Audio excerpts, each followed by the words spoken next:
نو اوس چې صدقه فطر په چا باندې واجب ده نو دی خو د خپل طرف نه صدقه فطر ادا کوي، او دویم نمبر چې کوم د نابالغ اولاد وي نو د هغوی د طرف نه به انسان صدقه فطر ادا کوي.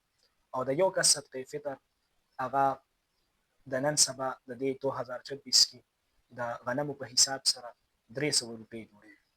نو انسان به د خپل طرف نه او د خپل نابالغ اولاد د طرف نه ادا کوي. خاوند که د ښځې د طرف نه صدقه فطر ادا کوي نو په دې کې اصل کې خدا دی چې ښځه به د خپل طرف نه صدقه فطر ادا کوي، خو که خاوند د ښځې د طرف نه صدقه فطر ادا کړ نو دا هم جایز دي او درست دي. او د صدقه فطر د وجوب وخت څه دی؟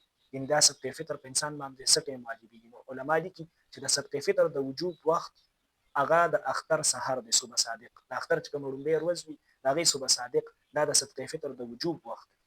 خو که یو انسان د دې نه وړاندې په رمضان المبارک کې صدقه فطر ادا کوي نو دا جایز دی. او په رمضان المبارک کې د دې ادا کول د اختر نه پیله دا بهتر او افضل دی. د دې لپاره چې کوم خلکو ته دا صدقه فطر دا سرسایه ورکړی شي چې هغوی په خپل ضرورت وغیره هغه پوره کړي. او که یو کس صدقه فطر ادا نه کړله د اختر نه پیله، که دا صدقه فطر ورکول واجب وي په ده باندې نو د ده غاړه نه ده خلاصه، بلکې دی به د اختر نه بعد هم دا صدقه فطر ادا کوي.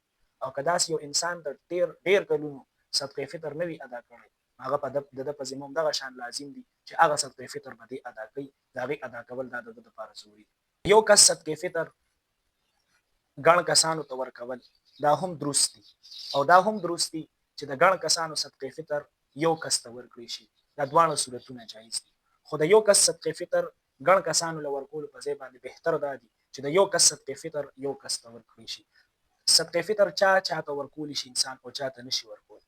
صدقه فطر مستحق هغه خلک دي چې کم خلک هغه د زکات مستحق دي.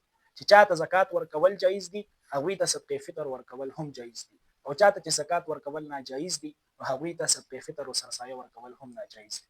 که د صدقه فطر متعلق د ستاسو څه سوال وي هغه تاسو په کمنټ کې تپوس کولی شئ.